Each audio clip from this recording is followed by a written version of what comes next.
A dynamic leader with a heart of gold and a huge helping hand. Today's guest has been on the top of the corporate ladder with great successes, but is no stranger to heartache and pain. Stay tuned to hear her incredible story. What superhero do you relate to most? I'm so curious. Why? Each of us has our own innate nuclear power. It's God-given. And yet we're all out here wondering, searching, forgetting, and suppressing. I know I was. It's okay, no judgments here. But I am going to get real. As a life and career coach, it's kind of my job.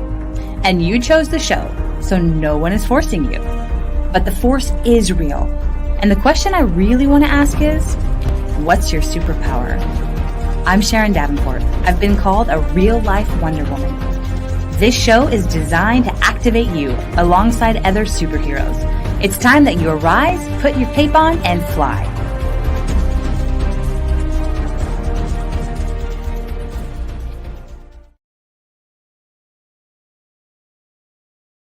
From the boardroom to the beach, Laura Evans uses her experiences to serve, guide, and inspire others.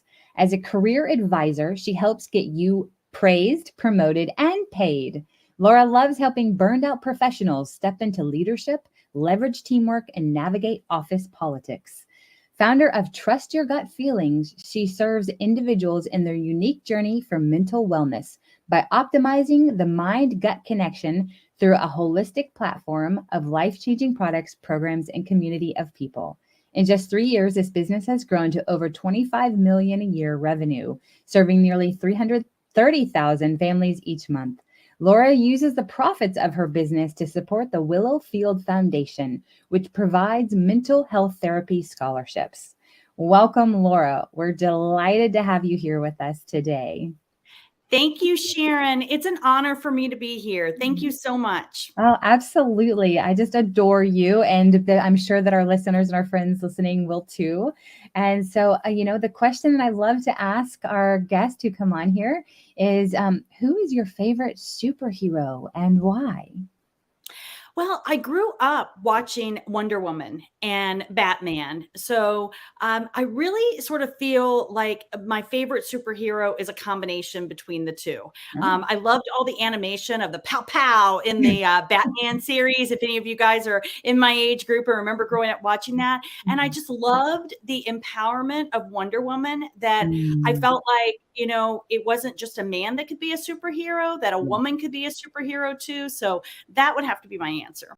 I love it. I love the combination of them as well. And it's kind of funny. I, of course, love Wonder Woman. My husband is a huge Batman fan. So it's fun that you put them together. And yeah, it's like pow, kapow, all the fun. Bam, wham, all of those. So fun. So what would you say is your unique superpower and how do you use it in your day to day? Well, my unique superpower, I would say, is clearing a path. And whether it is clearing a path on the journey that we had as a family, or whether is clearing a path as I help people in their career and help develop businesses, or help somebody solve maybe some health issues that they're having, I just love to clear a path. And I also find, and people tell me that I'm able to appear and remain calm in a storm. And that helps them feel more calm and more confident. Sometimes on the inside, I don't always feel calm, but people tell me that. And so I believe that people around you really know you well and can sometimes speak life or speak things over you that you're not aware of yourself. So people tell me that. I would have to agree with them just in getting to know you. And, you and I have gotten to talk on some deep levels about some different things. And it has been an honor and a joy to have those conversations. And you have this calmness about you that translates to those that you're connecting with. And so I would have to definitely agree with people who say that too. That's definitely a superpower of yours. So I love it. Thank you.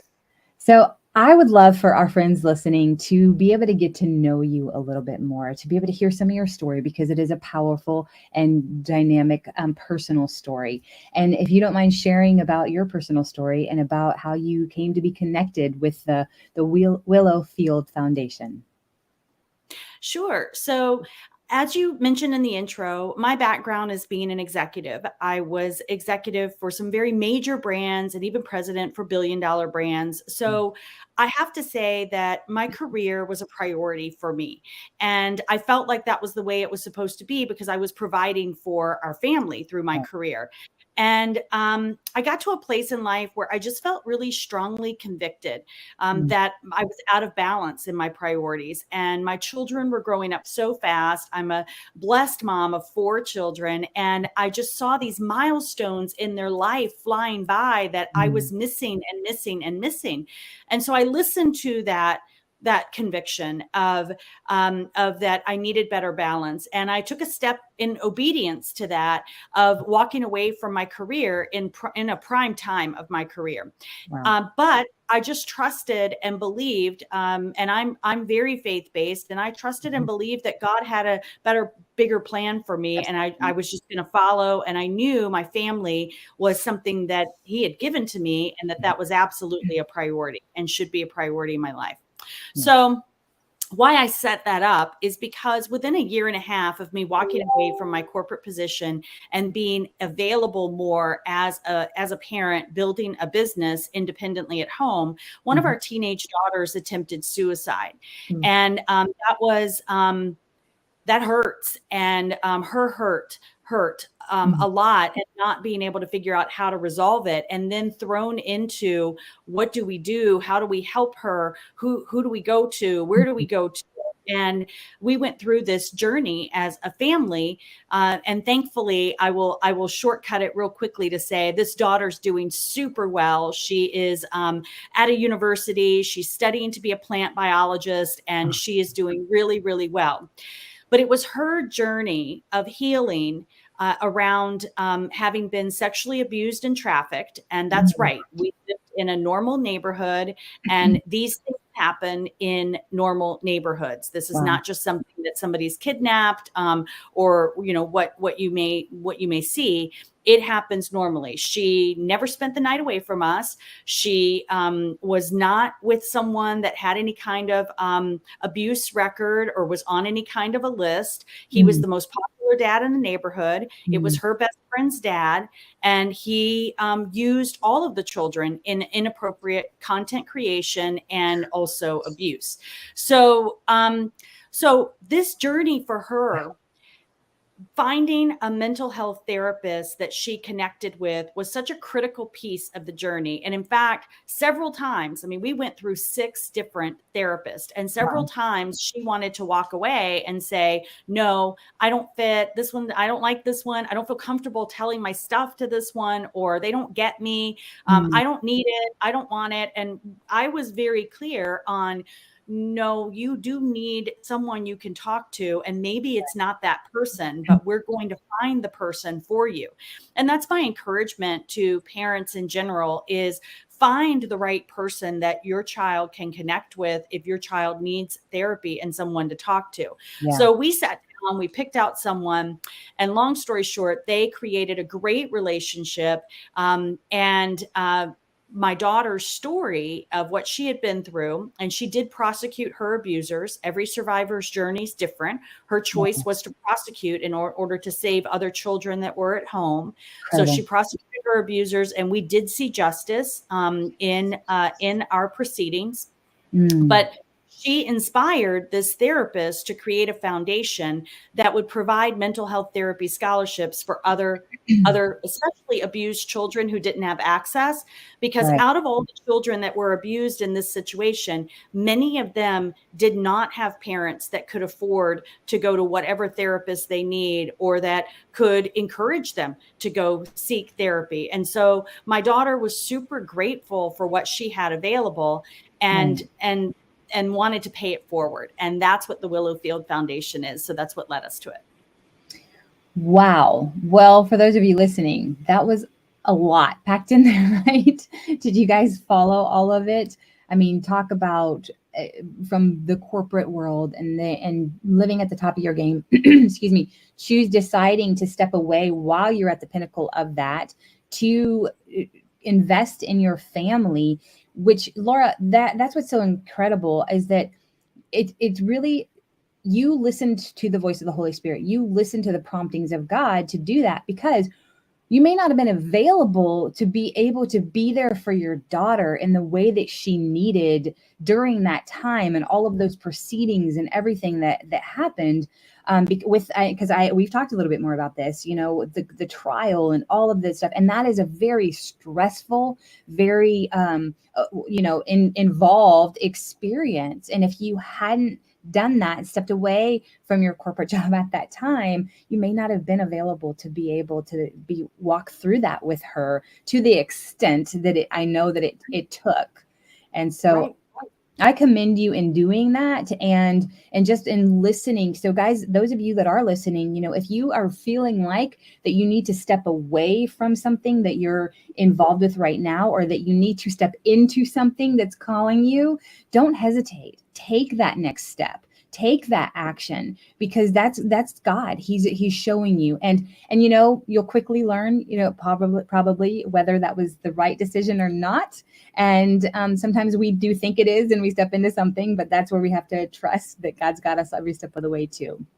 So I just commend you in doing that. And wow, and what a beautiful thing that out of your heartache and out of your experience and your daughter, she's brave.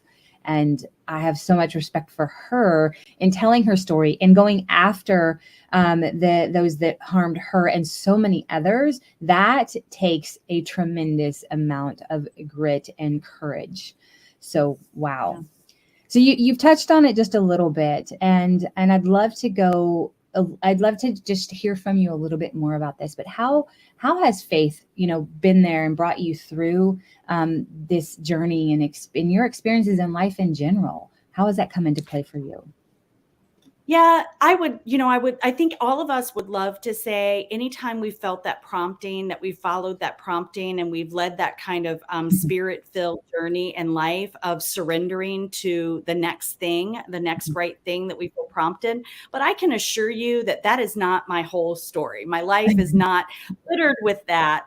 And it doesn't matter where you are, anyone that's listening, in where your journey is. Today's a new day. Today's a new day. You can start now. And for me, this very emotional life or death situation put me to my knees of surrendering to God and seeking him in a level that I had never before, because I'm such a type A personality that I'm used to being in control of things and planning things. And these circumstances around my daughter's mental health as a PTSD survivor, and suicidal ideation, and then the choice to prosecute and everything we went through in the 3 years for justice, that was all out of my control. I could not do anything. Now, I could use my leadership skills to follow up with the detectives and to organize things and to create refuge for my daughter at times when she needed it. I could use my leadership and planning skills to do those kind of things. But to really control the circumstances, I had to completely and utterly surrender. And I'm glad I learned that lesson, because it's such a better way to live life. To know that God goes before you, and that he already knows what's going to happen. And if you're willing to surrender the circumstances that are out of your control. Now, things that are in our control is that we show up on time to a meeting, or that we work and earn money so that we can feed our family. I mean, there are things that are within our control, but to let the things that are not within your control, surrender those to him, was such an important lesson for me. And I feel like he connected back with me, and I felt seen on that, in how the Field Foundation got its name. So can I share a little bit about how that please came about? do. Well, our story is filled with God's handprints all over our story. It's redemption. restoration, and justice as well, protection. But in particular, when our daughter and her therapist were inspired to create the Willowfield Foundation, the therapist, inspired by my daughter's story and her will, her interest to give back, said, I want you to pick the second word of the street where your abuse happened. Because in the future, when you think of that street name, I want you to let go of the pain and instead hold on to the promise of hope of the good that you're going to be doing. So it's a good thing that's coming out of this. So that word is field. That was the second word of the street where her abuse happened. And then the therapist looked out the window and just randomly picked the first thing her eyes went to, which was a willow tree. So it was called Willowfield Foundation. Now, what God and God alone knew, Sharon, was 4747 Willow Road was where I was working in California when my daughter was being abused in Texas. Oh my gosh. So that was God's way of saying, I mean, my daughter didn't remember that address. The therapist never knew that address. That was God and God alone saying to me, I want you to let go of the pain, and I want you to let go of the guilt as a mom, and I want you to let go of the shame that you feel I felt I wasn't there to do my one job to protect my child, and I should have, all these things. And God said to me, you need to let go of that, because I'm going to do something really big and really good for so many others because of your obedience and because of your trusting in me in this circumstance. So the Willowfield Foundation. Oh my goodness, Laura, is that not just our God? and to, man, that's so profound and so beautiful and incredible how he does that, just showing you, hey, listen, I got you. I've got your daughter, I have you, and I have all of the people that are going to come under this umbrella of this foundation. And what a beautiful piece. You have to make sure you share that story with everyone. Because that is just absolutely beautiful and incredible, and just like our God to do that. So, and so through this whole process, you've shared, your daughter is doing really well. She's doing fantastic in college. But I know it also, you have 3 other daughters, and you have your husband, and you have, your family. So how is your whole family doing after dealing with this experience and this journey? How are they doing today, if you don't mind sharing? Sure. Everyone's doing well. We have 2 grandbaby girls that have been welcomed into our family, and we've got a grandson on the way. And we've got our youngest son is in college at Michigan State University, and thank God he was protected in some recent incidences that happened there. And so we are doing well. And there's no question it brought us closer together as a family as well. And we are all very passionate about this foundation. And we all contribute on birthdays, on holidays, all the kind of things. We are telling people, don't give us gifts, send money to the Willowfield Foundation, because we just want to be able to see it reach more people. I love that. And that goes back to, I think, what you were talking about with surrender before, and how you couldn't control all the circumstances. And I know that had to be hard because you are such a dynamic leader in so many ways. And that had to be hard, for you and for your family. But it sounds like it's so beautiful. As we surrender, God births beautiful things from that, and your family getting closer together through this whole experience too. So there's, and I love how you're choosing to see the gifts and the joys, excuse me, from the tragedy and the experience that you guys have overcome. So, so precious and so beautiful. But so, for our friends listening, some may be currently dealing with something similar. having, whether it be a mental health journey of with suicide, or whether it's with somebody who is, they know that has been molested or trafficked or something along those lines. And I know those are kind of two different situations, but in your situation, they have kind of come together. So for those of our friends that are listening who may be experiencing something similar, or have somebody that they're walking through this with, what would you share with them through this? Well, get help. Talk to someone. There is now, I've been actively involved in an organization called NAMI, the National Alliance for Mental Illness. And thankfully, due to the advocacy that organization has done, we have helped create a 988 number. So instead of a 911 number for emergency calls, there needed to be something for a mental health crisis, because an emergency that has potential criminal affiliations is a very different response than someone that's having a mental health crisis. Absolutely. So 988 in particular is a suicide hotline. So it's easy to remember. 988. And I would just encourage, those phones are staffed with experienced, caring staff that will be a resource to talk to through things like that. There are also hotlines for abuse, and I also speak on ending the silence to high schools about suicide prevention. And one of the things that I encourage the high schoolers to do is, they usually know, your friend has usually said something to you or indicated something to you.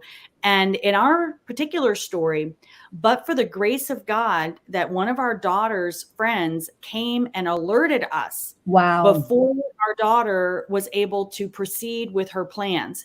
And so we were able to intervene in her suicide attempt that day, because her friend was willing to sacrifice their relationship to alert us. And if we teach, if you see or hear something, say something, find a trusted adult, a guidance counselor, a pastor, a parent, a friend's parent, find someone.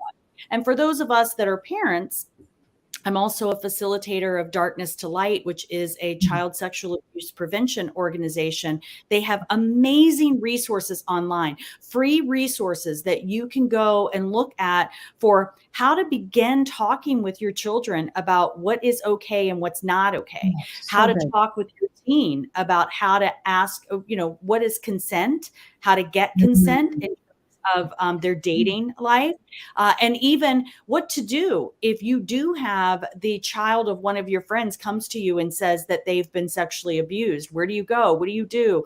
All of those resources are free on the Darkness to Light website, and I encourage any adults that are around children to educate themselves about it.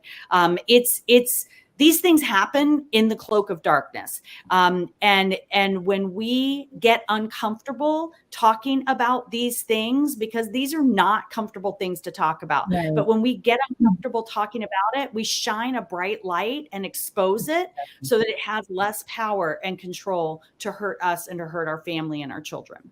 So good, man. I love all these resources. This is incredible, Laura, and so needed and so good. And I'm going to check it out because, my son is 10 and we have had little conversations with him, but luckily he's still extremely innocent because of where he's gone to school and stuff. But we know that he's coming into teenagehood. And so no, I'm going to check that out myself personally too. So thank you for sharing that as well. So good. So much here. So, and like, okay, now we're going to pivot. We're going to switch gears a little bit. And you are amazing and do multiple things. Like we've mentioned, you've worked in the high level corporate world, and possibly experienced, burnout yourself. So there might be some coaches listening here to this call, or some professionals that are dealing with burnout themselves. So, and I know you've helped coach many professionals with that. So what would you tell somebody who is maybe experiencing burnout for themselves? Well, it goes back to the lesson I learned about surrender. I find that the greatest amount of burnout occurred for me when I tried to control everything. The more I tried to control everything and the more I felt responsible for everything, we are not responsible for how other people act. We're not responsible for how other people feel. The more I learned that I'm not responsible for everything, Mhm. and that I don't control everything, then Right. it was freeing for me to be able to let things roll off of me. Pastor Joel Osteen has a saying that I love. I think it's it might be from Psalms 45:7. I'll have to get the verse specific, but he talks about the oil of joy, that the Lord gives us the oil of Mhm. joy. And so when we're covered in the oil of joy, everything else is like nonstick, like it Mhm. rubs off, That's good. drops off of us. It rolls off of us like water rolls, off of us. So I try to remember that I'm covered in the joy of oil from the Lord, and I'm not going to let things stick to me. I'm going to let them bounce off me, because what people think, what people say, what people do is not my responsibility. All I Mhm. can control and be responsible for is my relationship with the Lord and my seeking Him and my surrender to Him, and what I can do. And so that has helped me not be as burnout as I used to be. And that Mhm. would be, I definitely have stepped away from that life. I live a much better life at the beach, relaxed, control my own schedule, set my own time and my hours, travel where I want to travel, when I want to travel. So it's definitely the opposite of what I was doing before. I love that. And, so true about when we try to control is when things get more out of control. Right. And I recently was on a retreat to Costa Rica with an amazing group of women. And we were able to worship, praise and worship on the beach. We were able to, we rode ATVs. We learned to surf. It was such an incredible time. And then we had time to relax, time to worship, like I said, worship, and then also to journal and to think, and then time together to go deeper with one another. And everybody had a breakthrough. But one of the things that was really hard at first, but such a relief, was that the incredible Tamara Andress was the one. She put the retreat on, and she actually said, and we were like, okay, what's our schedule? She's like, you're gonna know when to show up and what to wear, and I'll tell you before. We had to know schedule. Like, we couldn't control anything. We were completely out of control. It was the most incredible retreat I have ever been on because we had no control. She would say, tomorrow, show up. You need to be ready at 8 o'clock, and you need to be wearing sporty beach wear, or Mhm. whatever. And it was, so when we give up control, when we let it go, I had so much more relaxation, rejuvenation, freedom. And she said, you can't bring your phones. That was another thing. And so we truly had to, and were able to unplug. And man, I did not want to come home. I bet. Yeah. Yeah.